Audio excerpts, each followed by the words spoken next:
I'm Martin Geissler. Coming up this morning, SNP members gathered in Dundee yesterday for that long-awaited independence convention. The party has not been without its problems recently, of course. So, would a new rallying call be enough to galvanise the troops? I'm going to be speaking to First Minister Humza Yousaf, who laid out his plan for what should happen next. And developments in Russia yesterday took the whole world by surprise. Putin under threat, a private army marching on Moscow, talk of civil war. But then, just as quickly as it flared up, it all calmed down. So, what next? Has this bizarre episode strengthened the president or exposed his weakness? I'm going to be speaking to the former UK ambassador to Russia, Sir Tony Brenton. That's going to take us up to 10:30 when Fiona Stalker takes over on the radio and on BBC Sounds. Hi Fiona, where you go? Hey Martin, well, we'll have more analysis on that remarkable 24 hours in Russia. We'll also have further political reaction to the SNP's independence plans. We'll hear from Scottish Labour and the Scottish Conservatives after 11. I'll be joined by Scotland women's football captain Rachel Corsie with everything you need to know ahead of the Women's World Cup. And we'll run through the Sunday papers with panellist Shona Craven of The National, commentator Talat Yaqub and Tom Eden, Deputy Political Editor of the Scottish Daily Mail. All that coming up on your radio at 10:30. All right, we'll see you then. Thanks very much indeed, Fiona. Right, loads to get into. As ever, let's get on with it.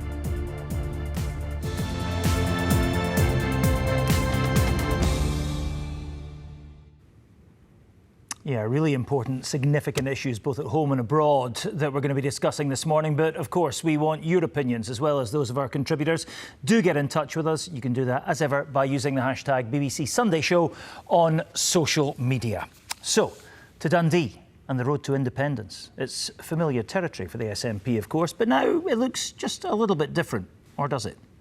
Last year, the Scottish Government were told by the highest court in the land that they would need Westminster's permission if they wanted to hold another referendum. And it has been made crystal clear by the UK Government that there is little to no chance of that happening anytime soon. It seems to be a pretty insurmountable roadblock. So, how do the SNP get around it? Well, the First Minister, Humza Yousaf, has come up with a plan. He laid it out to the delegates yesterday, and just before we came on air, he discussed it with me. First Minister Humza Yousaf, thank you very much indeed for being with us on the programme this morning. Good to have you on. We're going to talk this morning about this plan of yours that you laid out yesterday. Let's just start, if we may, by distilling it down for people who might not have been across the whole thing. Essentially, what you were saying was, if you win the next general election, you go to Westminster and say, boom, there is our mandate. You need to give us the powers for a referendum right now. Alternatively, you can just start negotiating the terms of Scotland's departure from the UK. That's what you're saying, is it? Essentially, it's what we're saying is a pretty simple proposition will be put on line 1, page 1 of the manifesto. A vote for the SNP is a vote for Scotland to become an independent country. If we win that general election, then we'll use it as a mandate to seek negotiations with the UK Government on how to give that proposition democratic effect. And it's just worth reminding your viewers, of course, that our plan A remains that referendum, that legally binding referendum, of course, for which we have not one but multiple mandates for. Yeah, I mean, it went down very well in the hall, and as far as I can gather, with the membership generally, it kind of galvanised the membership as far as I could see. But this is exactly the same plan as you've used in the past, isn't there? There's nothing really new here at all. You win an election and say, right, give us a referendum. What's changed? Well, there's a few things that are new to the plan, actually. First and foremost, we've never been as explicit as having a proposition, simple, powerful proposition. A vote for the SNP is a vote for Scotland to become an independent country on line 1, page 1 of the manifesto. So it'll be absolutely abundantly clear to people if they're voting for the SNP, they are voting for Scotland to become an independent country to support that proposition. But secondly, it doesn't just give us a mandate to seek negotiations with the UK Government. It actually gives us a mandate to get on ourselves as the Scottish Government to lay the foundations of a newly independent state. And we'll do that through a number of different ways. For example, a draft legal text on the withdrawal agreement, the drafting of an interim constitution, the creation of a special envoy to Brussels, because our case for independence is based on a Scotland in the European Union. So it gives us a number of mandates, but ultimately just a reminder here that it is the Westminster parties that continue to deny Scotland its democratic choice. And the question that we must put to them is that if this is a voluntary union, they have to prove it. What way can Scotland become an independent country. OK, loads to get through in that answer alone. Let me just start with a very obvious question. You know, if you want to see what happens in the future, look at the past. Your predecessors have gone with precisely this argument to Westminster before and said, give us a referendum. They have said, no, forget it. What do you think they'll say to you if you go to them with that same proposition this time? What do you think the response will be? Well, again, I'm under no illusion that Westminster will continue and does continue to deny us. And that's why, of course, the core of my speech to the activists was what we must never stop doing and what we are working on doing day in and day out, week in and week out, is growing the popular support for independence. It is the power of the people that will break Westminster's intransigence. Let's just think about how we got that our Scottish Parliament, that now Parliament that has become the beating heart of our democracy here in Scotland. We got that despite Westminster governments, successive UK governments denying us that Parliament through the power of the people. So we must continue, for those that believe in independence, to grow our support so it becomes the consistent majority of the people, consistent will of the people of Scotland. Let's come to that and your tactics for doing that in a minute. But let me look first of all at the plan you were laying out yesterday in more detail. You say if you win the next election, Nicola Sturgeon said she would go to Westminster and demand negotiations if she won the majority of the vote, 50% of the vote plus one vote in the election. You're saying, I think, are you not, that actually just winning the most seats, so potentially you win just, what, 34% of the vote is what you seem to be on at the moment, according to the last poll. That would be enough for you to go and claim a mandate, would it? A third of the vote?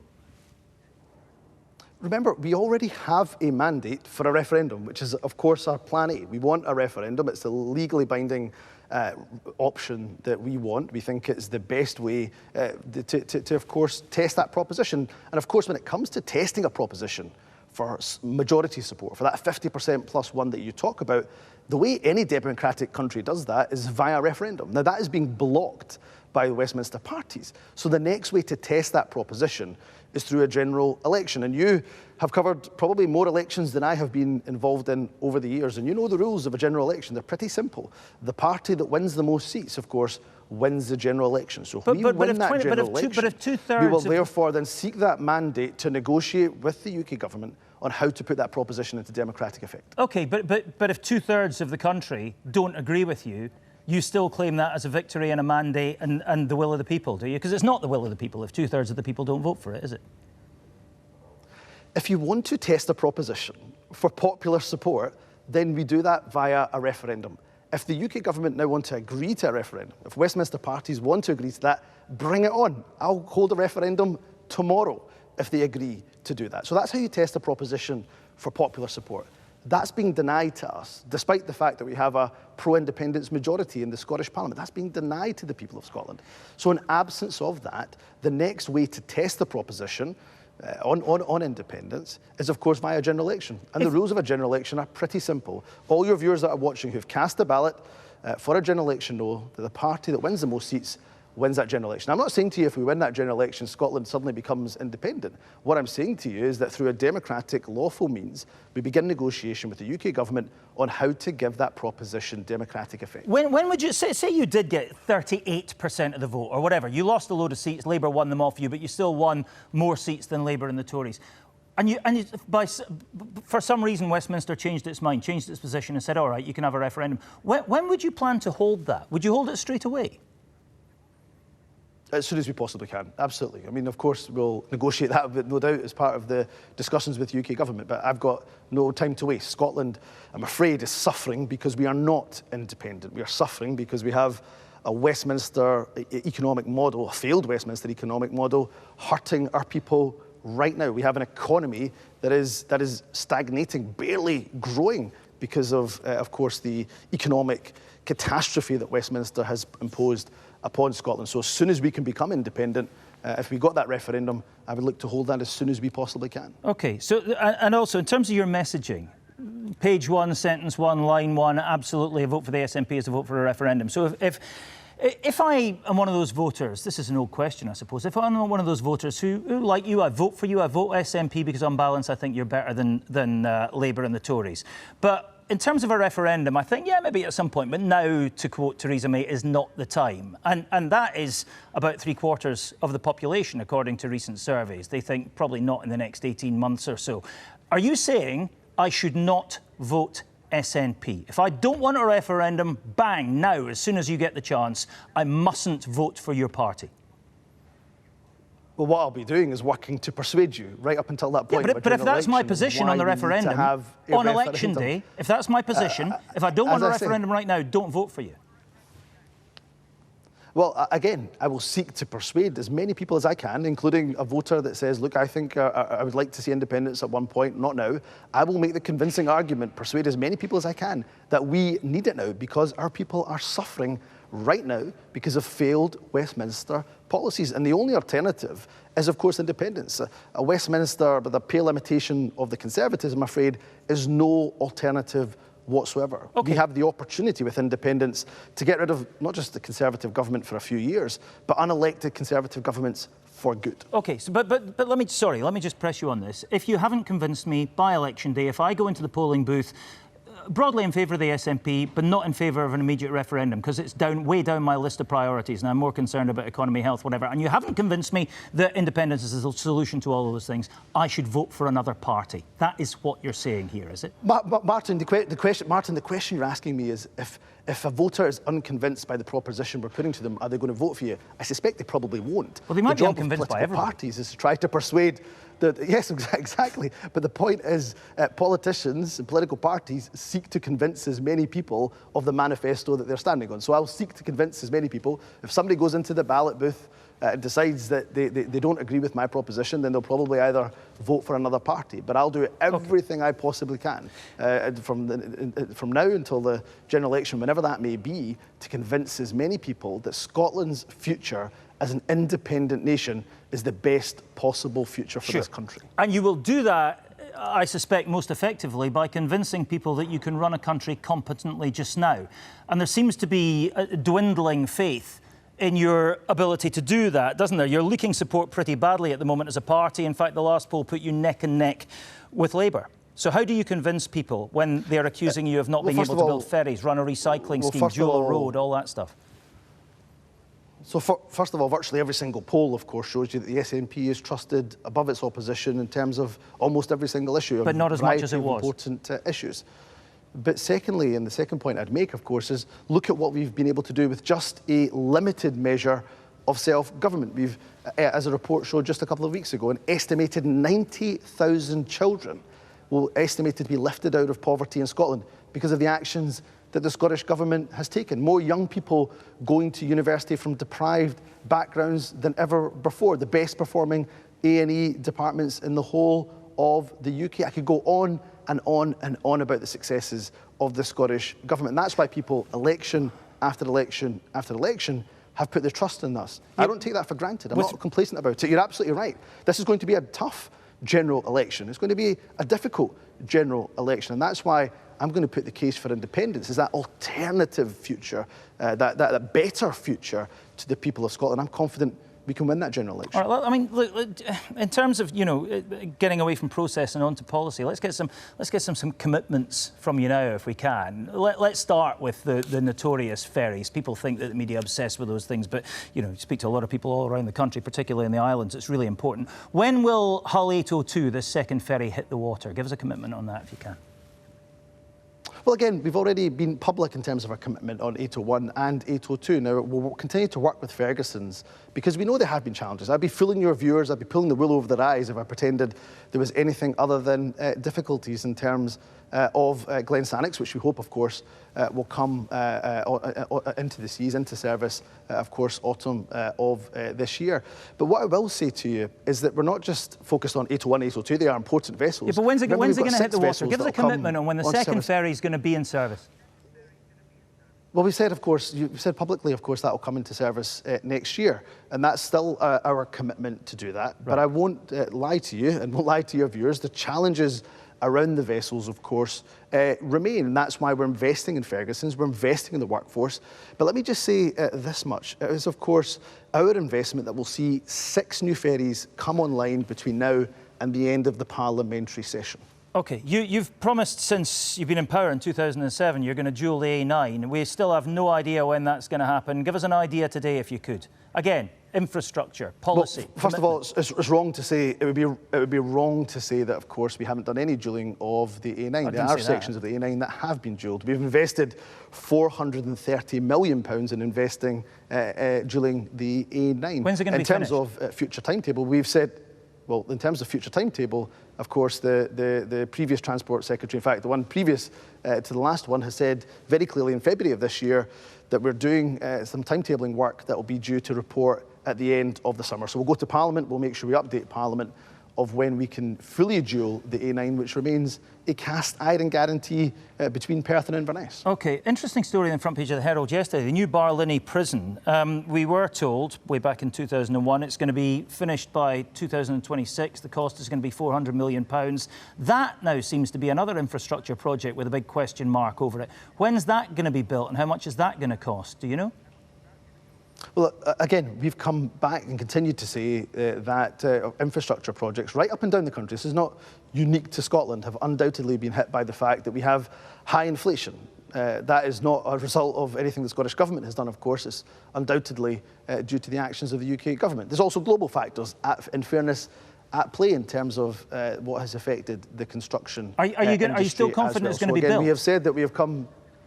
yes, I am confident that we'll build Barlinnie, but there's a range of capital projects because of the fact that not only are there high inflation costs, not only, of course, because of the global factors that have affected construction, but also, undoubtedly, we have found difficulty in terms of construction because of the workforce challenges that we're facing. Again, migration not controlled by the Scottish Government. So there's a number of challenges on infrastructure projects that governments right across the UK are facing, but I'm confident that a new Barlinnie will be built.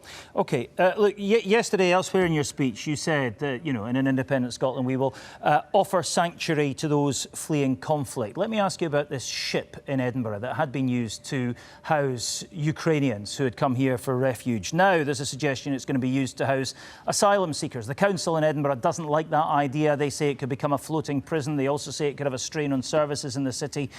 Do you approve of the policy or the possibility that this could be made into a home for asylum seekers in Leith? Well, first of all, I absolutely think that we should give refuge to asylum seekers by ensuring that they have a safe legal route for asylum into this country as opposed to be bundled onto planes in Rwanda. Now, the way we should be providing that safe route and safe accommodation is by, of course, providing them with permanent accommodation, temporary accommodation if necessary, and then into permanent accommodation thereafter. I agree, I have to say, with Edinburgh City Council's reservations about using that vessel for asylum seekers who, of course, are very different to refugees in the sense that they don't have the right to work, they don't have recourse to public funds. So it's a very, very different demographic. Much better that the UK, of course, give them proper and adequate housing, while, unfortunately, many asylum seekers are stuck in a system for 5, 6, 7, 8 years without, as I say, recourse to public funds. But this is the best option, and it's something Scotland can do. Shouldn't it just be doing it? I mean, I'm sure these people would just want a route. No, I think this is where you and I will have a fundamental disagreement. I don't think it is the best option. I don't think for a second the UK government have done enough to provide these individuals with proper housing, as opposed to just stick them on a vessel because that vessel may well be available. Okay. So I have to say this is a discussion between Edinburgh City Council and the Home Office. I side pretty strongly with the reservations that Edinburgh City Council has brought forward. OK. Just finally, yesterday, world gravely concerned about the prospect of civil war in Russia. That seems to have been subsided. What do you make of what's been going on there? Well, I share many of the concerns. I think the first thing I would say is that anything that has happened in the last 24 hours, I hope it hastens Russia's departure from Ukraine, including, of course, in the illegally annexed Crimea. And the second thing I would say is, for all of the anger that we have, quite rightly and justified, towards the Russian government, of course, we know that we don't want Russian civilians, innocent Russian civilians, to be caught up in whatever is happening within Russia. But we, of course, remain concerned at the situation that's ongoing. All right. Humza Yousaf, First Minister, thanks very much for your time this morning. Thank you.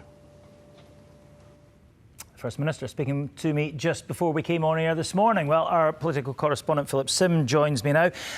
Phil, to his grand plan, his supporters say it's a work of genius, it's fantastic and fresh. His detractors say it's a nothing burger, as the Americans would say, nothing new in it at all. What do you make of what he had to say to us this morning? Well, I think there's perhaps nothing brand new in Humza Yousaf's big plan. It's not the Yousaf doctrine. We're going to look back at this as a brand new breaking of fresh ground in the independence cause. And neither really did he come out really hard behind one particular position. What he's done is kind of embrace everything. He's played the greatest hits from the stage at the Caird Hall because he wants to build support for independence. He wants to have a referendum, but he's also up for the de facto referendum, the idea of using an election instead. And he wants to put pressure on the UK government, something that Nicola Sturgeon also tried to do, turn the question back on them. So I think there's two reasons for that. One is that he is new in the job. He's the SNP leader who came in with a fairly narrow victory in the leadership contest. This way he can turn to everyone in the party and say, hey, that plan you're in favour of, I love it, I'm up for that too. He can embrace everyone's approach. And also it gives him flexibility, because in the fast changing political environment we live in, Lord knows what's going to happen next. At least now he has this selection box of options that he can reach for, regardless of what actually happens in politics. He's got an option. He seemed to accept, though, the analysis that, because this has happened in the past, it's likely to happen in the future. He wins an election, he goes to Westminster, says, there you go, give us a referendum, and they say, no, get back in your box, now's not the time. It's just how it works these days.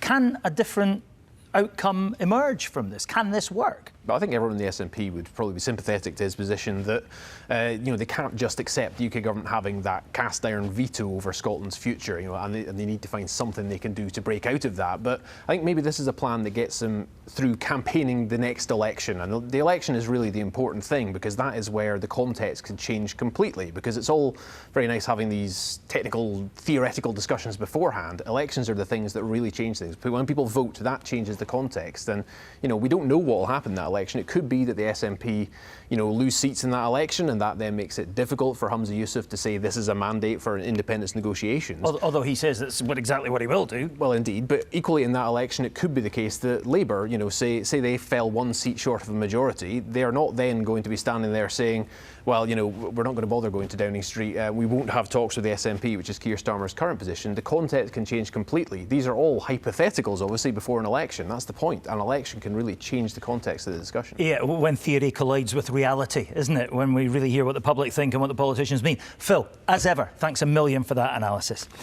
Now then, the world's attention has been focused on Russia this weekend, of course, watching how Vladimir Putin handled the biggest test he's faced in more than 20 years as the country's leader. Yevgeny Prigozhin, the head of the Wagner Group, a private army of mercenaries, mounted what looked like an armed insurrection as troops were marching to Moscow, seemingly without any meaningful opposition.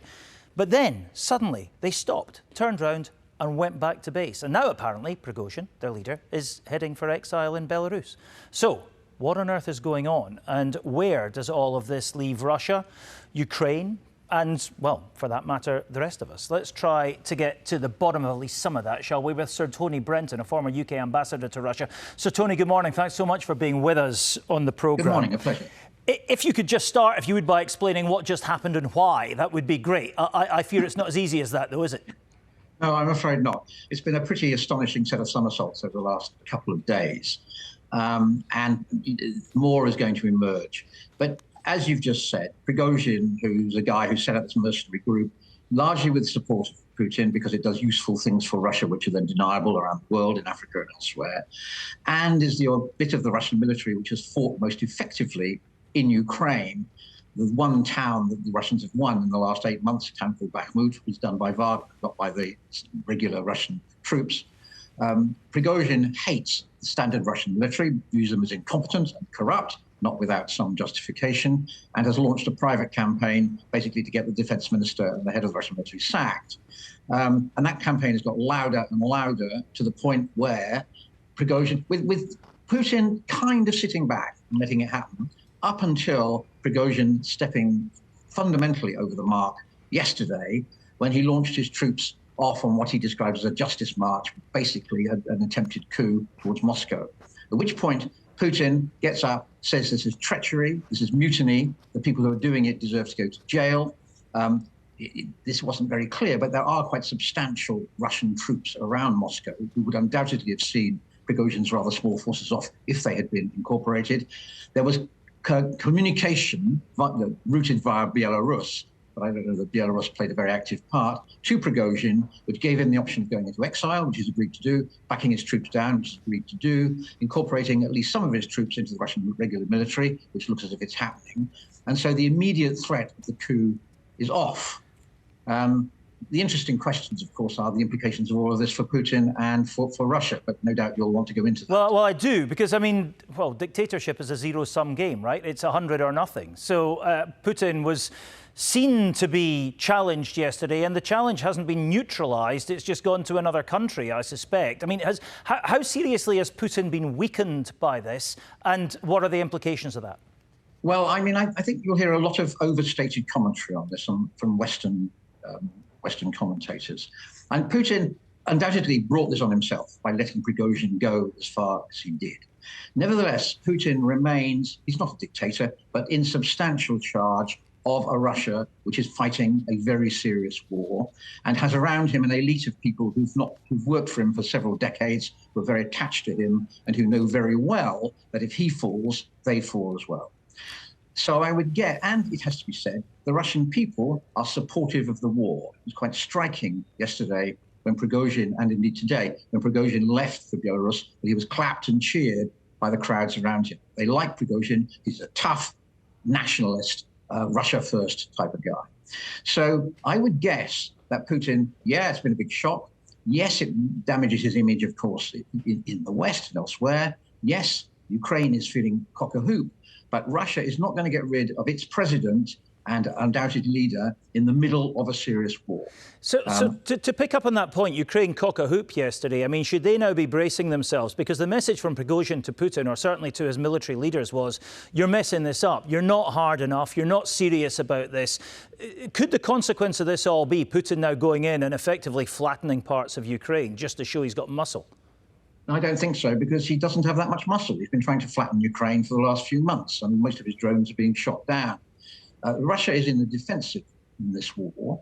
And actually, it has to be said that Ukraine announced that it was launching a major counteroffensive against Russia to take back occupied territory a couple of months ago. And that counteroffensive has got effectively nowhere. So we may be moving into a phase, actually, where the two sides, neither of them are getting anywhere on the battlefield, and you then begin to talk about negotiations. Sure. But Ukraine is militarily strengthened by the disappearance of Wagner from the equation, is certainly politically strengthened. Everybody looks at Putin and says, this guy is facing serious problems at home. And that gives Ukraine the possibility of becoming more active and more effective on the battlefield. We'll see how actually effectively they seize that opportunity.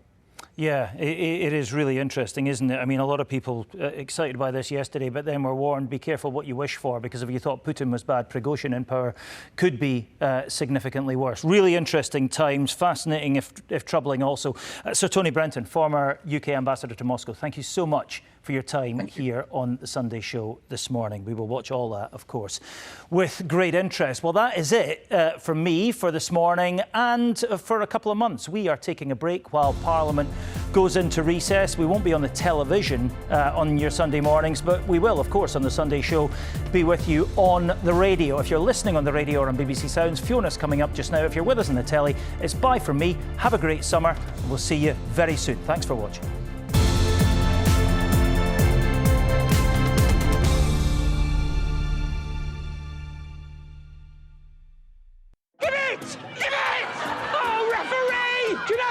Whistle!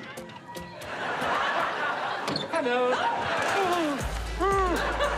Are you okay, Lee? I think I've soiled myself. Not Going Out continues Friday at 9 on BBC One and iPlayer. The job can be physically and emotionally demanding. Just roll. Take deep breaths in between the contractions, okay? We're constantly apologising to people. But we are human.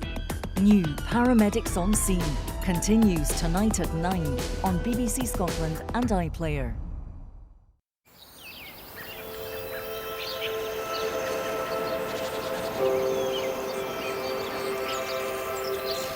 Bargain Hunt is in Kent in an hour here on BBC One Scotland. Back to just now though, and there is a lot to be thankful for this Sunday morning live.